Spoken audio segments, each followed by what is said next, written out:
Welcome everyone. We still have a few people joining us, so I'm just gonna leave up the screen there. You should all be seeing the SBDC screen. We're just gonna leave it up and let a few last people join before we start the webinar.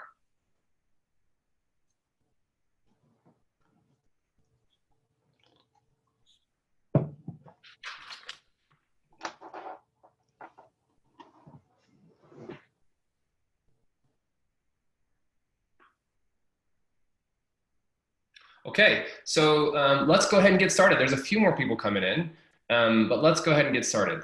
Hello and welcome everyone. My name is Will Fowler. I'm the Associate State Director of Operations for the Idaho Small Business Development Center.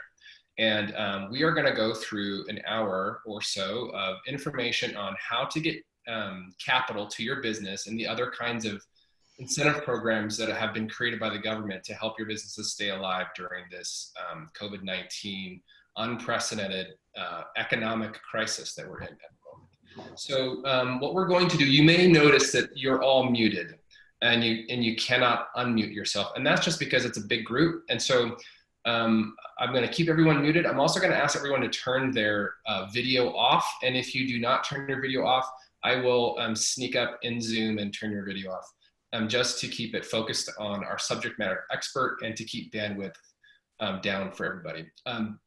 We have Ruth Schwartz, who is our subject matter expert, who's going to take you through the available capital options and other incentives that are available to your business. And she's going to spend some time going through each of the options that are available.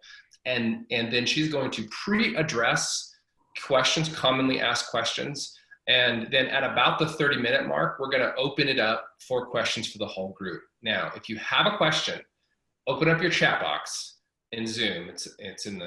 It's on the bottom of your screen. Press chat, open it up, and you can chat to the group or you can chat to me privately, and that's how we're gonna take questions. So the last thing I wanna say before I pass it over to Ruth is we are giving you the most updated information that we have as of today. And I don't know if you've been following things, but stuff changes very, very frequently. So we're giving you the best information we have. It does not mean that it won't be different by the time this webinar is over. But we think for the most part, some of these incentive programs have stabilized and the information is starting to become, is not changing nearly as frequent. So welcome everyone. Let's get started. I'm gonna pass it over to Ruth Schwartz, who's gonna take us through these programs.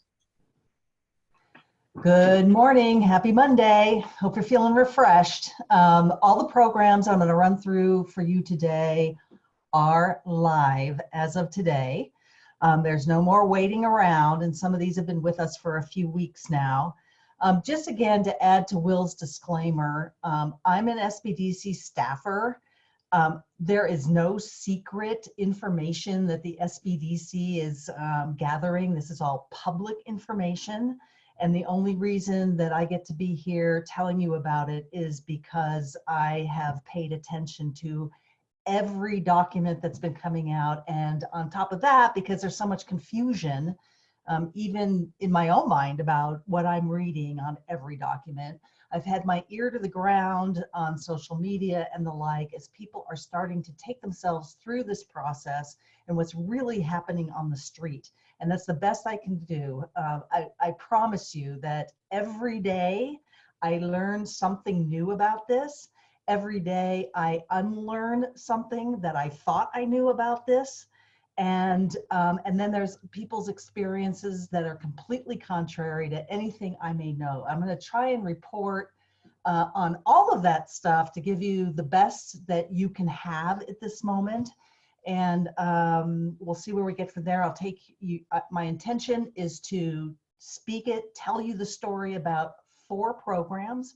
2 programs are SBA programs and 2 programs are IRS programs. All are federal programs, but they're run by different parts of the Treasury. And so they impact you in a different way. I'm going to spend most of my time on the SBA programs because they are more robust. And I want to, just give you my opinion a little bit as a frame or a context for these 4 programs. They are very robust and they are pretty darn forgiving. So this is not a trick. I've actually, as a complete nonpartisan person, been completely wowed by how they really are trying hard to put money into the hands of small business right now with the intent of keeping people employed. That includes you as a small business owner. So let's launch into the two SBA programs that are available. The first one, and the one that first appeared on the scene about 3 weeks ago, is the EIDLE program, or the Economic Injury Disaster Loans. And a part of those loans is the Emergency Economic Injury Grant. And I'll talk about the grant separate. We'll start with the loan and we'll roll the grant into this program. This is a program that's run directly through the SBA. In order to get it, you have to go to sba.gov, G-O-V, sba.gov. That's the funnel for the program. There is no other funnel. It goes through that website. The program is that you apply for a loan, and it's now a very streamlined process. So the story behind this loan is that they put this up right away. They said, well, we're just going to loan you some money. Come to the site. Millions of small business owners came to that site and brought the site to its knees. And in like incredible fashion, I was pretty wowed by it. Over the last weekend, they redid the site and relaunched it with a streamlined application. It's a very short application to get some money infusion into your business. Now, it is a loan at 3.75%, and depending on the amount of the loan, it's also negotiable up to a 30-year term. So it's kind of cheap money, but it is debt. If that's interesting to you and you just want an infusion of money, that's great. This money can be used for whatever you want, except for one thing. They do not want you to use this money to pay back a higher interest SBA 7A or B loan. So they don't want you to pay other federal loans with this loan. This is for operation. Anything within your operational budget, you can use that money for. And I'm sorry, I think I said 30 years on that one. If I said 20 years, forgive me, it's 30 years. If you get a note that's under $25,000, it is unsecured. They don't care. They're not looking at your ability to pay back. They're not looking at you to secure the note. And one of the questions that keeps coming up about this is, yes, they're going to do a hard credit check on you. That is one of the criteria for this. And if you have already put in your application, you'll notice about this application that nowhere in there does it ask you how much money you want to receive. In fact, what they're doing is taking a look, you give them permission to pull your tax returns, you give them permission to run your credit, and then they decide for you how much money they want to loan you. The scuttlebutt on the street is that they're coming in higher than lower, but it depends on your business. I've heard a couple people say, gee, that was all the money I got, I should have gotten more. But I've also heard people on the other side saying, wow, they were really generous with this money. Now, there is a part 2 to this program, and that is the Emergency Economic Injury Grant. This is a grant of up to $10,000 of fast money, and it is a pull from the loan that they're going to give you. But they're calling it a grant because they're forgiving it up front, right? It's an advance on the money they're going to give you, but they're going to forgive that portion and not put it into the 3.75%. And again, they are deciding for you how much of that $10,000 they want to give you up front. But the really cool thing about the new application process is that right there at the end, they say, do you want the grant? Check the box and give us your banking information. You're even entering your routing number. So they're ready to put money in your bank account. Now, here's the other part of this, and this question comes up a lot. How long are they taking to fund? The word on the street right now is that the CSRs, of which there are thousands and thousands of them now working for the SBA, so they're moving as fast as they can. The word from those CSRs is that it's taking about 3 to 5 weeks, depending on where you are in the queue. Because when everything crashed, right, there was a lot of rumor that all of the applications got lost. And if you applied before that crash, there was no tick box on there about whether you wanted the grant. So they have to call you back to find out if you want the grant when they're looking at your application process, when they're actually looking at your application. So that said, it's going to take them a long time. And the people that I've been watching are getting on the phone to call to see where their applications are right now. And they're reporting things like, I'm number 850 in the queue on this phone. They're waiting for hours to get a CSR on the phone. Here's the deal. The SBA CSRs are reporting right now that you will get a phone call from them when they are looking at your application. There's no point in tying them up with inbound calls. So please, everybody, be patient. I'm actually fairly impressed that the federal government has put thousands of people on this, and they're moving it as fast as physically possible. So tying up the phones to find out where your application is and to be told that you're in the queue. They have no idea where in the queue you are, but they will call you when they're working on your application. And additionally, keep in mind, there's no email confirmation. There's no, they don't recognize when you put your application in or keep you updated. They're claiming that there's only a phone call. Okay, so let me think if there's any other thing to mention here up front for you. Some of the people have reported that these calls are coming in on 800 numbers. A lot of us don't answer 800 numbers, and there's also a lot of worry about scams. So please be careful. Go ahead, answer your 800 numbers if you have a loan into the SBA, but don't give sensitive information over the phone. Make sure that you've got a real government employee on the other line. Just be careful about that. I haven't heard of any scams yet, but I hear people worried about scams, and it won't take long for them to be there. Let's segue into the PPP, or the Payroll Protection Plan, which is a part of the much bigger CARES Act that was voted by the House a week ago Friday. This is an extremely robust plan, and the PPP is just one part of it. It is designed, its intent is to take people off of unemployment insurance and put them back on your payroll.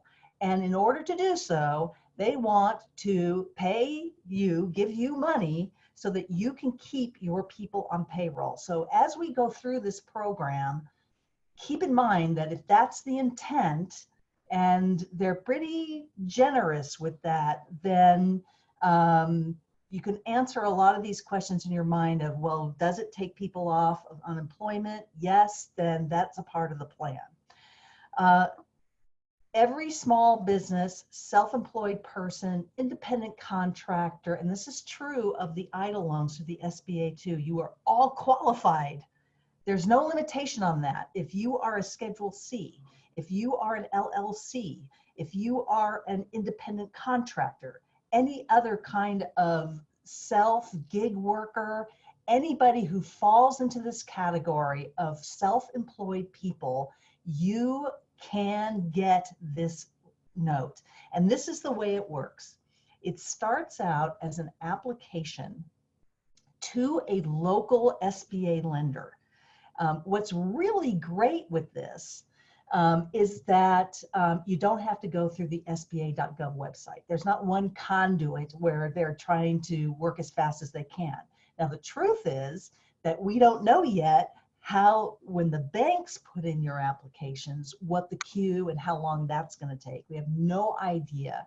And they opened this up to a lot more lending institutions. So there's an even broader list of banks and credit unions that are bringing this program online. It started on Friday for small business, and it opens today for independent contractors and self-employed people. When you go in, well, you probably won't go into the bank. You'll probably work online with some banks. You'll work with individual bankers over the phone, etc.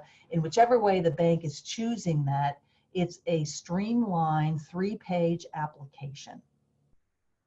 This is for money to pay your employees. So it's based on this equation. The equation is annualized salary from 2019. So you take all the salaries that you paid, and contrary to my prior understanding of this, what I found out this morning in the small print is no payroll taxes.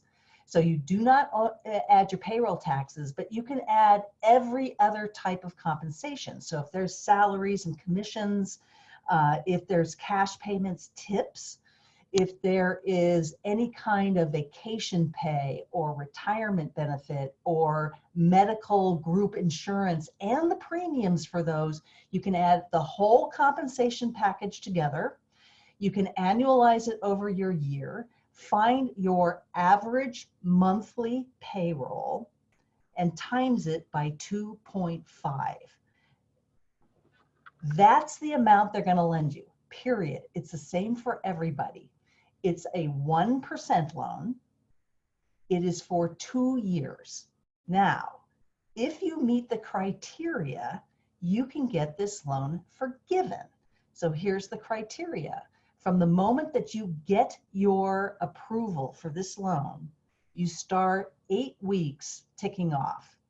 If you maintain, and there's 2 criteria, your monthly payroll and your full-time employee headcount, then you can get that portion forgiven. Plus, because they gave you 2.5 or 250% of your 8-week payroll, there's a little bit of money left over.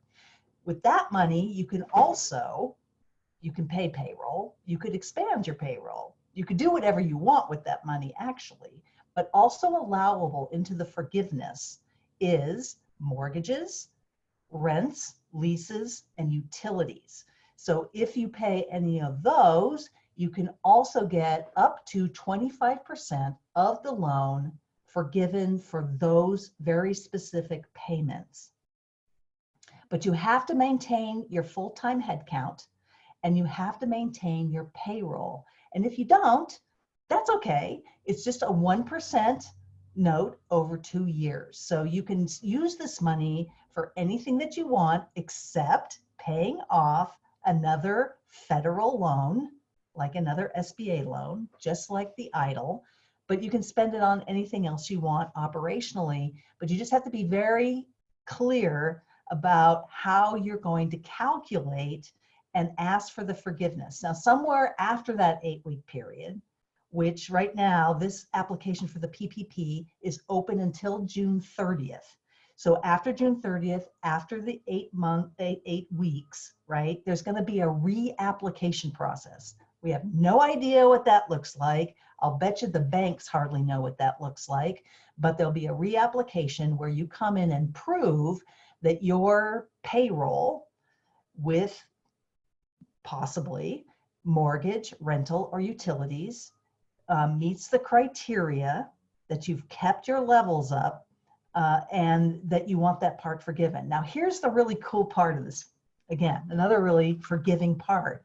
You can go back to February 15th and rehire your employees. So if you panic laid off, which a lot of people did, you can go back, rehire the people and get them off of unemployment, back on the payroll, and be reimbursed by the federal government. That's how the PPP works. Now, here's the tricky part. We got both programs. You can apply for both. right? There's no stipulation, but they just issued on Friday a renewed application. And in the renewed application, it says, yes, you can roll in your 3.75% that you get from the SBA into your 1% PPP loan, but you have to subtract the grant you might have gotten from your total that you're going to receive on your PPP. And if you used anything on your EIDL loan toward payroll, then you use that portion of your PPP to pay back the EIDL. I'm trying to make sure that that's clear. It actually does make sense when you think about it. They don't want you to double dip on your payroll. They want you to maintain these limits. It's just that if you already did that with your EIDL loan, you paid payroll, then you just have to switch it back over to the PPP. But that's pretty forgiving as well. So they're allowing you to take out the 3.75 and turn it into a 1.0 and to have both programs going at the same time. I briefly want to talk about the two IRS programs that you probably should know about, and there's some confusion about how these programs work. So let me just spend a couple minutes on those, and then we'll open up for Q&A. The first IRS program that's really important for you to know about is the FFCRA, or the Family First Coronavirus Response Act. We call that the Sick Leave Act. It also came in a few weeks ago. And in this program, the federal government will pay you back for 80 hours of sick time for your employees. Well, what does that mean, and who is sick? It means that anybody, of course, who's out with coronavirus, anybody who is caring for a child with coronavirus, and interestingly enough, it's anybody who is at a stay-at-home order quarantine because of the coronavirus. So 80 hours paid back from the IRS, through the IRS. And the way that you get that money is that when you come to your quarterly 941 return, and you would typically be paying in withholding and payroll taxes, you use that money. And then there's a form 7200 that says, well, I didn't have enough money to pay all my sick time because I had a lot of people on stay-at-home orders. So that form 7200 will be filled out, and they will pay you money. We have no idea how long that money is going to take to return to your pocket, but they will pay you back for the difference. If you used less on sick leave, then of course you'll pay them the balance when you pay your quarterly 941. The interesting part about this, though, is if you are over 50 employees and you are subject to FMLA laws, you still have to abide by the FMLA for sick and family leave, but you also get the 80 hours. And this 80 hours of sick leave is mandated for anybody who is over 50 employees and subject to the FMLA. If you are under 50 employees, you do have an exemption in the same way that you would to the FMLA, and you can choose. You can say, I would like to pay my employees sick leave and get reimbursed for it, or I would choose to take an exemption for it. The other program is the Employment Retention Credit. And the only reason I bring it to this conversation is that I have been asked, what's better, the PPP or the Employment Retention Credit? And after some research on the Employment Retention Credit, I can't figure out why anybody would want that, because if you get the PPP, you're not eligible for this retention credit. And it seems to be oriented towards companies who are not eligible for the PPP, meaning too big.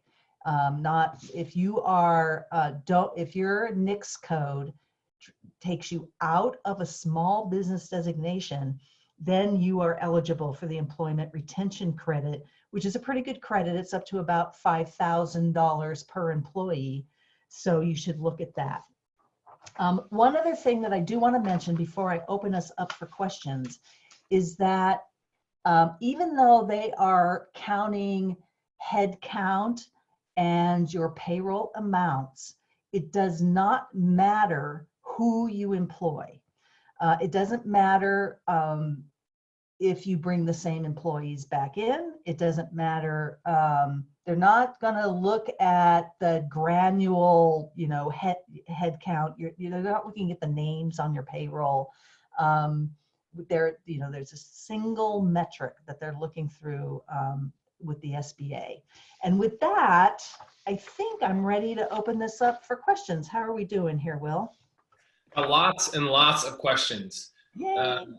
And they're still coming in. So I'm going to just start with the few I've jotted down here.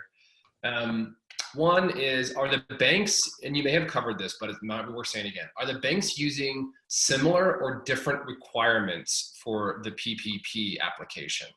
Okay, so I don't know. I mean, it's been one day for the banks, okay? And they had 1 week to download this stuff from the feds. So here is what I'm hearing on the street. And if there's any bankers on the line that want to clear this up in the chat, please feel free. There are federal guidelines with this PPP. You do not have to prove you can repay.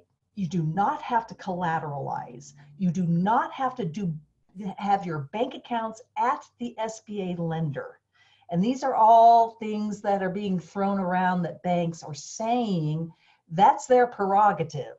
And you are a consumer. So if you don't like what they're saying and you understand that the PPP is this one equation, this is the application for the PPP. It only asks you one thing. Banks might all do it a little bit differently, but if you sense that they're stretching it, because I've heard all kinds of things. I've heard, hey, the bank won't take me because I don't bank there and that's the rule. Well, that's their rule. That is not the federal rule. They can process anybody's PPP, and keep in mind that they get a kickback on this. They're making 5% on these loans, so plus commissions. So that's why they're all coming online. I mean, they're being compensated. So if they're deciding that they're gonna make you open a checking account, or that they only want to do it for their customers, then that's their prerogative. Are they going to do a hard credit check? Maybe. I don't know. I honestly don't know. And all I'm hearing on the street is that every bank is a little bit different, and you get a choice. You're a consumer, so go for it. Go find the bank that you want to work with. There's lots of them. Great. So I apologize, everyone, if you hear the furious typing of my keyboard, my angry fingers typing as fast as I can.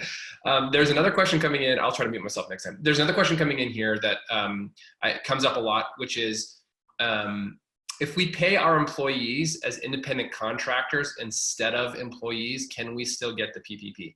No, you cannot. Independent contractors are not a part of your payroll, but independent contractors are eligible for the PPP, and they became eligible today. So if you have independent contractors, they can go down and they can get their own payroll to themselves, payment to themselves, self-employment covered for them, but you cannot include any independent contractor in your payroll. Okay, that leads perfectly to this next question, which is, what do you do if you're an LLC owner, but you don't have any employees? Perfect. You're eligible, and you were eligible on Friday. So as an LLC, a sole proprietor, if you are your only employee, or you and a partner are the only employee, then you just have to prove what you've paid yourself. So you can go in there and you can bring, it's not on your profitability, even though we know as a sole proprietor and LLC, you might be dispersing funds, drawing or dispersing funds depending on your profitability. But what they want to see is your financial statements where you're recording the checks that get written to you, and possibly bank statements, something like that, where, okay, this is the checks that I wrote to myself as payment to myself for my work. That's all they want you to do. And that's how you're going to calculate your total compensation from 2019 annualized over for 1 month. You'll do the same calculation. The only thing that's going to happen is that the banks are going to want you to prove it. Just like if you have an actual payroll, they're going to want to see your payroll statements. Great. So another similar question along those lines, which is if you're an LLC owner or a business owner of any sort, and you have employees, but you also pay yourself not through payroll paycheck, I'm just seeing this Add it together. that the banks are having trouble calculating that piece of it. Do you have any insights there? How do you show to the bank that your income should be included as a business owner as well if you're not on the payroll? Same way. So your proof is going to be your payroll documents, maybe your 941s, or if you have a payroll service, you get a payroll document, maybe you're booking it in your profit and loss. You're going to be proving that payroll, and you're going to do exactly what I just told you. You're going to show how you're paying yourself. So any checks that you cut to yourself, any disbursements you make, etc., you'd be proving them exactly as I just described for a single owner. You're just going to add it all together and then make sure that you can document it. That's all. It's pretty forgiving. So just make sure that you have some, get your financials in order and make sure you can show it. Bank statements. They're saying bank statements in conjunction with financials will probably do. Okay, great. So here's another question. What happens if you started your business in 2020 for the PPP? What do you do? They'll let you use January and February. Great. Here's a question. Oh, this is one that's, I think this is a really great question. I do not know the answer to this one. I'm hoping you do, Ruth. This is a PPP EIDL question. So you can refinance the EIDL with a PPP, right? But there are restrictions on what the PPP can be used for. So how does the government know or track what you spend that PPP on if you refinance an EIDL? Okay, so this is the actual text that I took from the SBA PPP guidance, right? So let me just read this out loud and let's interpret this.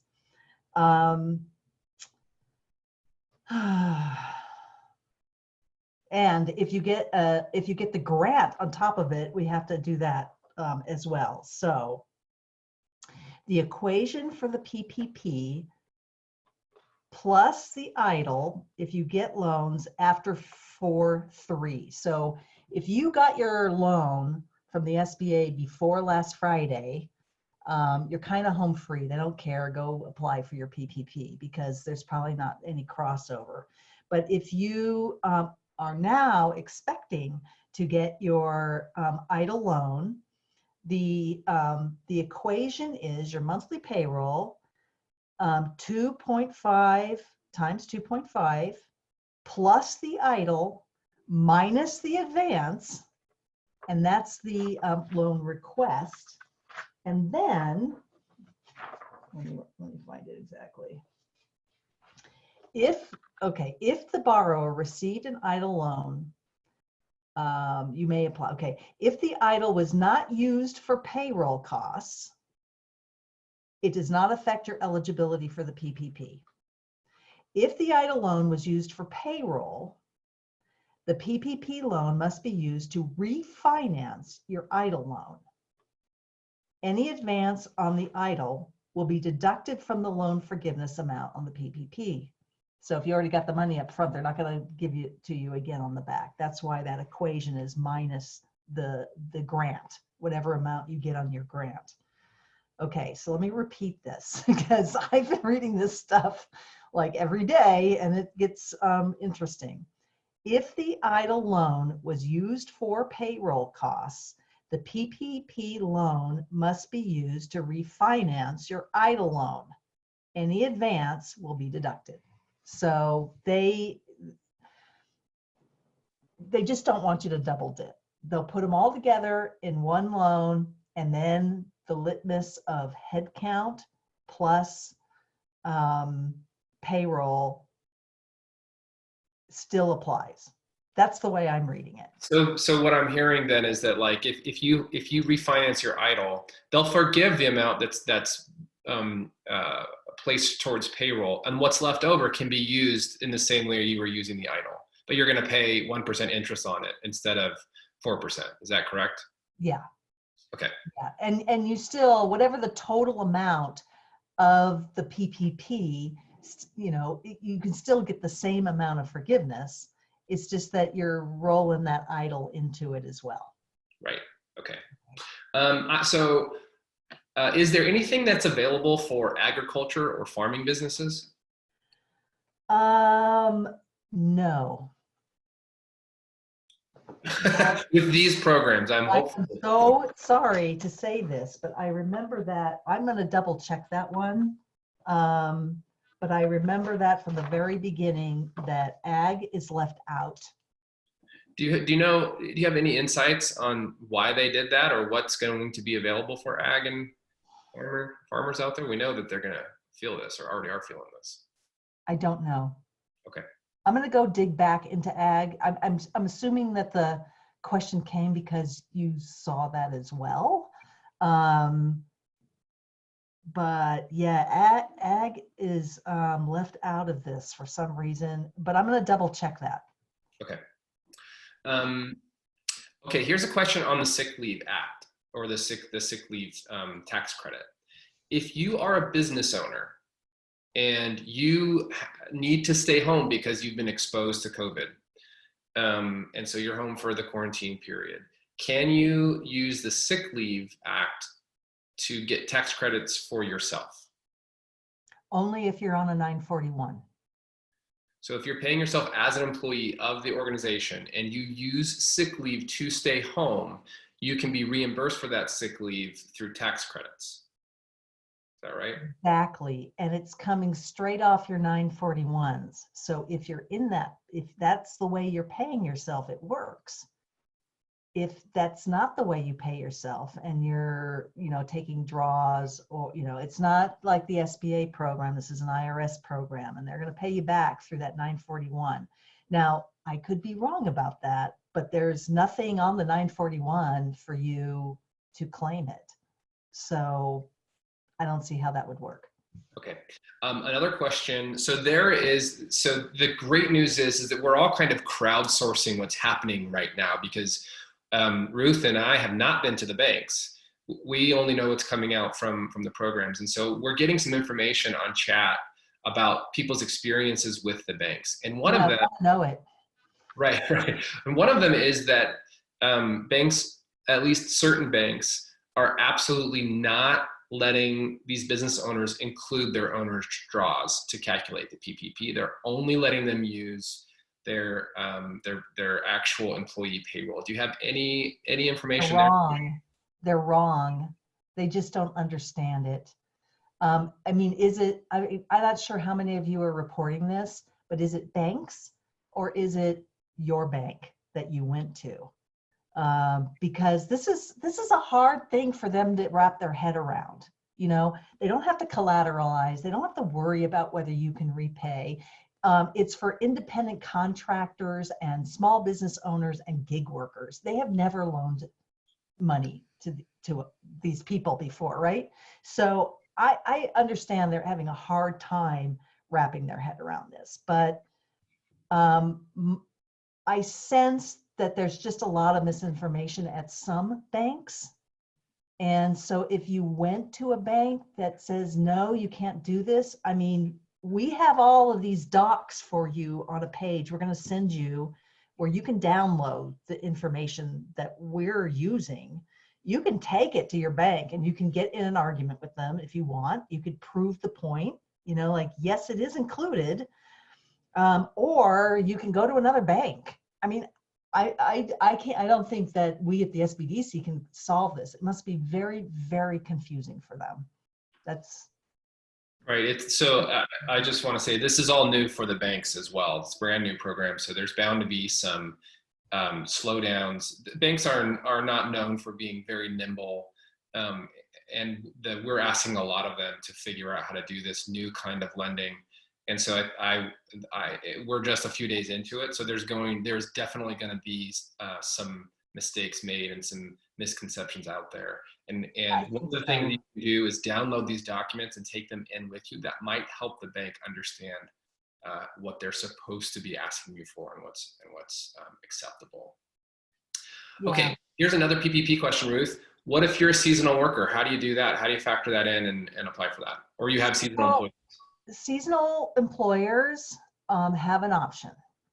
And I don't even know why they have this option, because I've talked to all these seasonal people who can't figure out why you would want one over the other. But you can do exactly the same thing. You can annualize your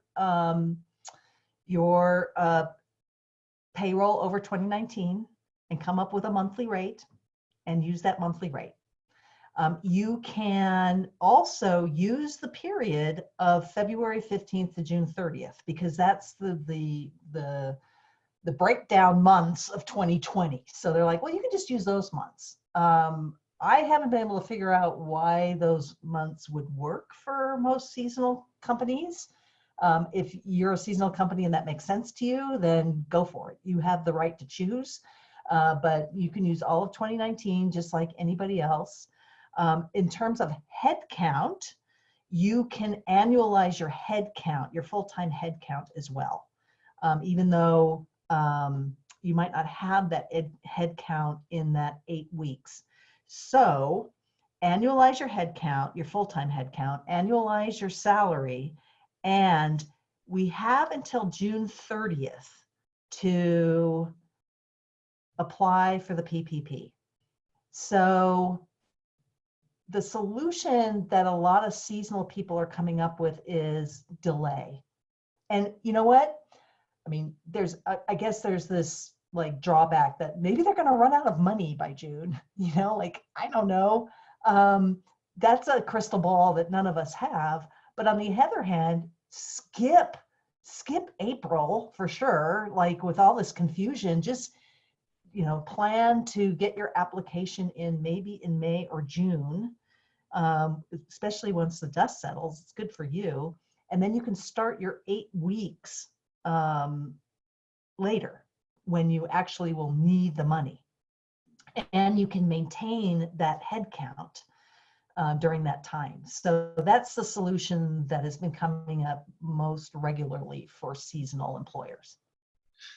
Great. Okay, so here is an interesting question, and it's very industry specific, but it's got some interesting components to it. So let's say that hypothetically you're a hairstylist, and the way in which you make money is you own a salon and you are paid rent from your stylists, and then you pay yourself onerous draws. What the heck do you do if you don't have any employees, and your income is mainly based on rent, but you're still a small business owner and you depend on that for your income? Well, with the PPP, you can apply for that to cover your draws, right? You could take out an idle loan to make yourself whole. So, in a way, this is not industry specific, because look at it this way. 90%, if you're not an essential industry right now and you're not working right now, you're down for the count. So all of us are suffering, making no revenue. I mean, this is not new, just, for people not getting their rent. There's lots of people not getting their rent. So that's what the loans are for, is to cover you while we get through this. And they're saying, okay, we think that by July, that's a good window, because we're going to cover this up till June 30. That's what the federal government is saying. We don't know, of course, what's going to happen, but that's what they're saying. They're saying, okay, we're going to keep this rolling until June 30th.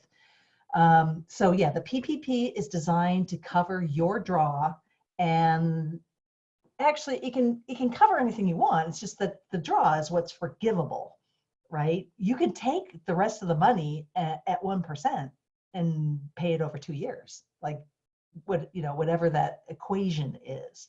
But you can also supplement it with the idle loan, and that's the idea of the two in combination. Okay, so I have a question about this. So this has come up a few different times, and it's about if I have already laid off employees, um, how, and I take a PPP, do I have to hire the same employees back? Can they be different employees? Like, what do I need to actually do to show that I have the same job count or payroll count to get that loan forgiven? Look at it this way. It's a mathematical equation, right? It's 8 weeks. They're going to forgive to the extent that you maintain your monthly payroll from the last year. So if you want to be forgiven, that's an if you want to be forgiven, then whatever you bring back, whoever you want, so that you can get that level up there again. They're not going to, and also your full-time head count. You want to, maintain your full-time head count. So it's a double litmus test there, because they don't want you to fire all your full-time people, put everybody on part-time. It's okay for you to be paying part-time people as a part of the equation, but they want you to prove that you're maintaining at the level you did a year ago. They're not going to look for the names that are on your payroll. So if there's people you don't want to hire back, don't hire them back. That's a business decision for you.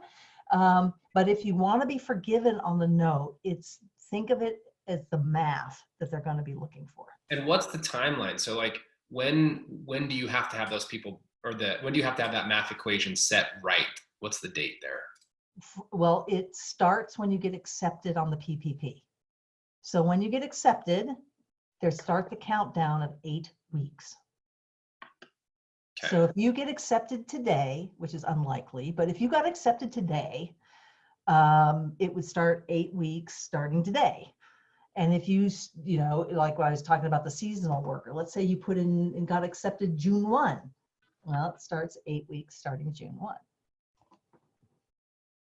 Okay, so here's a question about the PPP and the retention tax credit. So if a company doesn't take the PPP, they can still get the employee retention tax credit, correct? Correct. But they cannot get both the PPP and the retention tax credit, correct? Correct.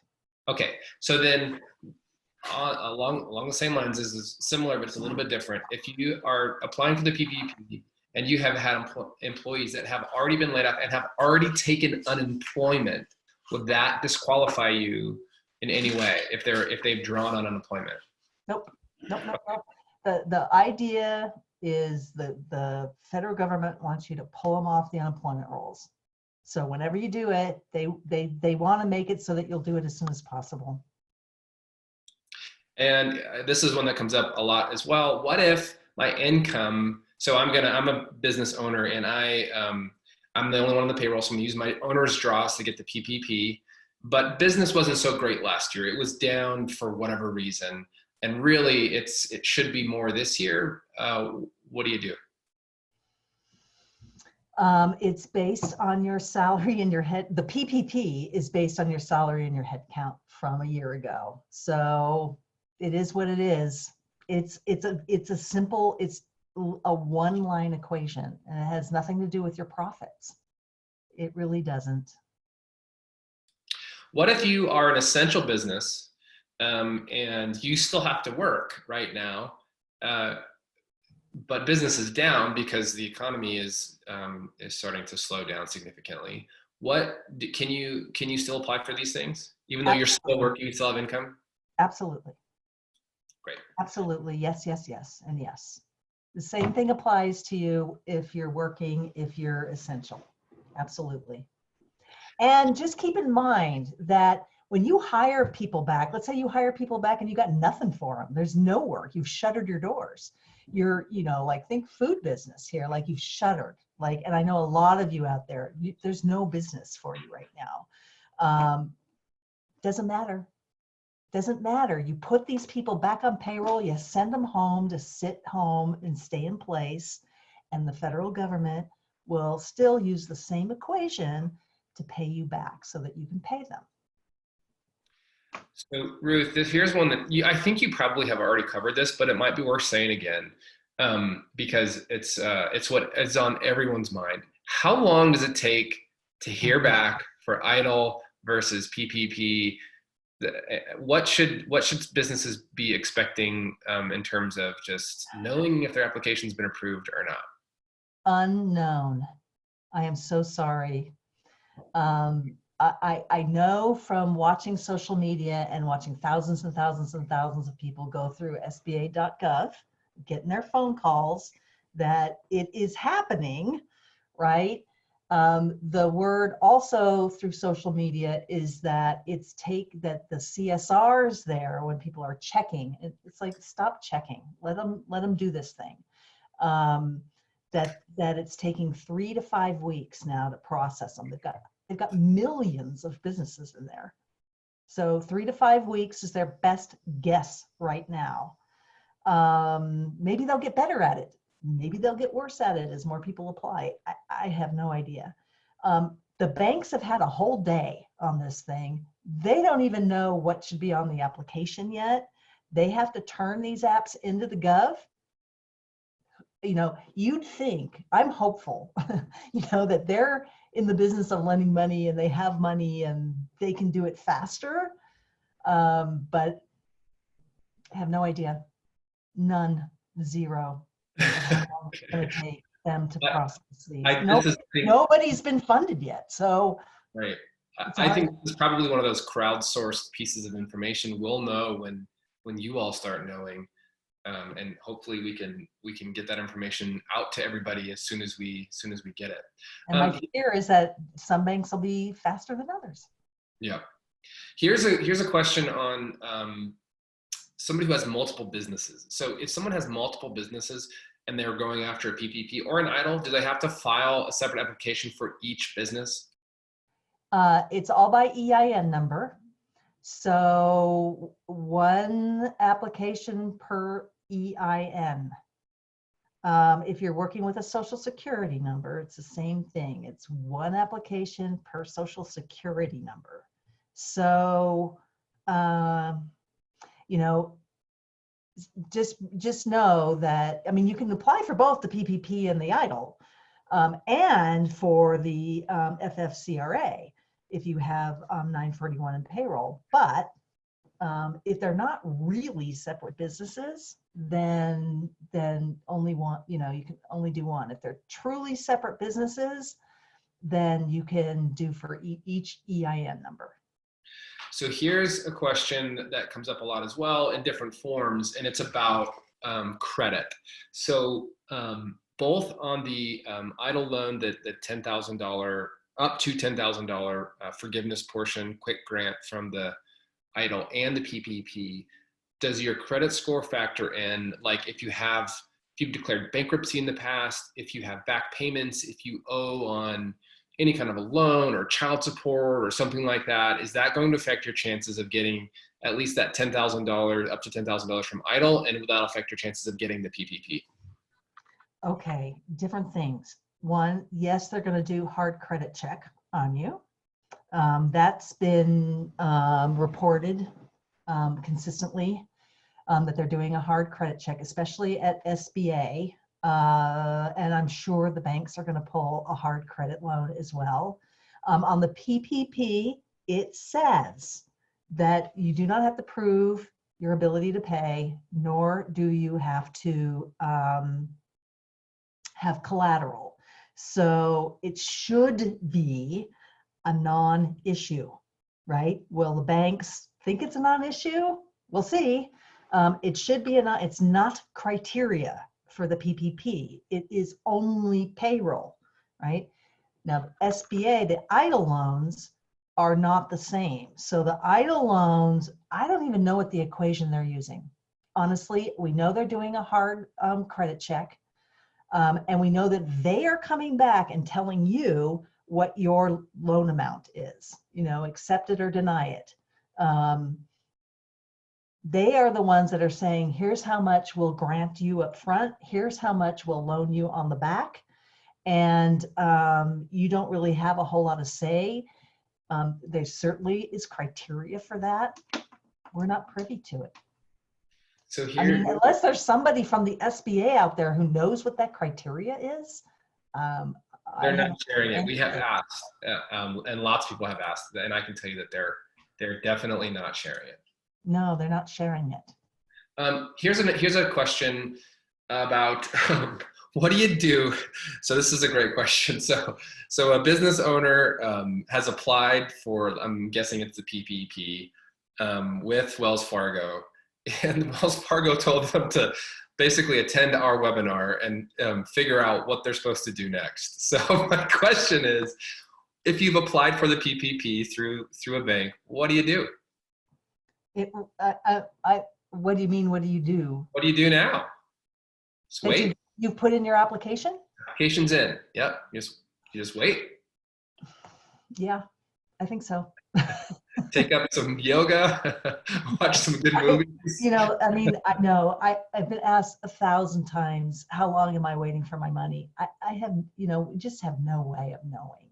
I mean, that's the thing with the idle. It's been going for 3 weeks. So now we know, oh, okay, some are spitting through there, and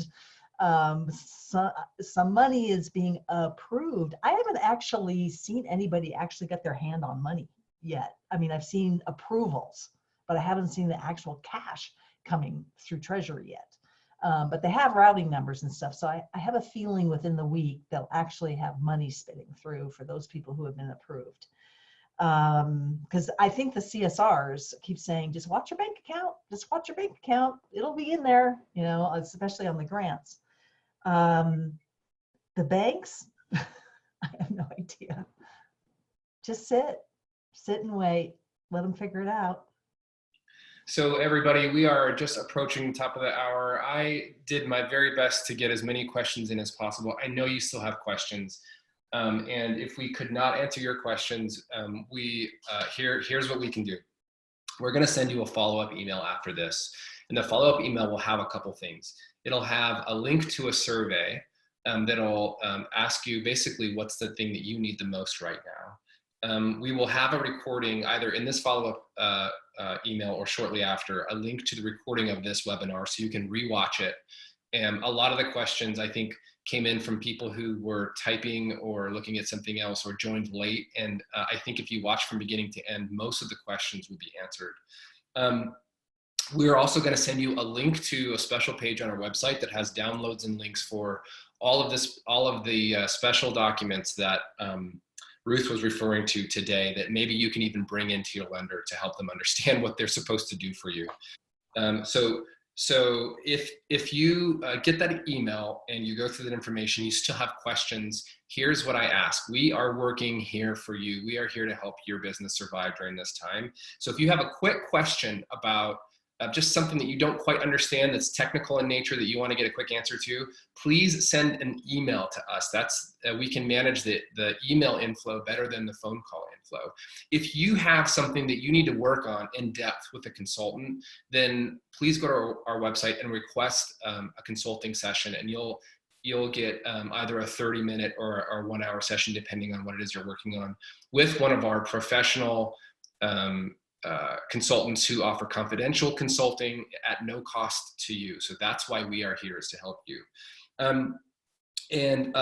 So that's to get your questions answered and to get you going. That's what we have to offer. I want to thank all of you for calling in and having really great questions.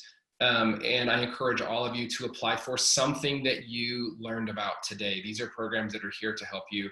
As slow and cumbersome and annoying as our government may be, they truly are trying to help Main Street small businesses across the nation survive this time. So please seriously consider applying for one of the programs that you heard about today.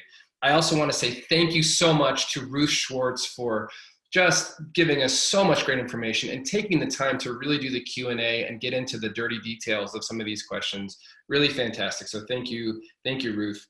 And we are going to be doing these over and over and over again. So if you want to tune in again, there might be some different information, but we're doing this on Wednesday. We're doing this on Friday.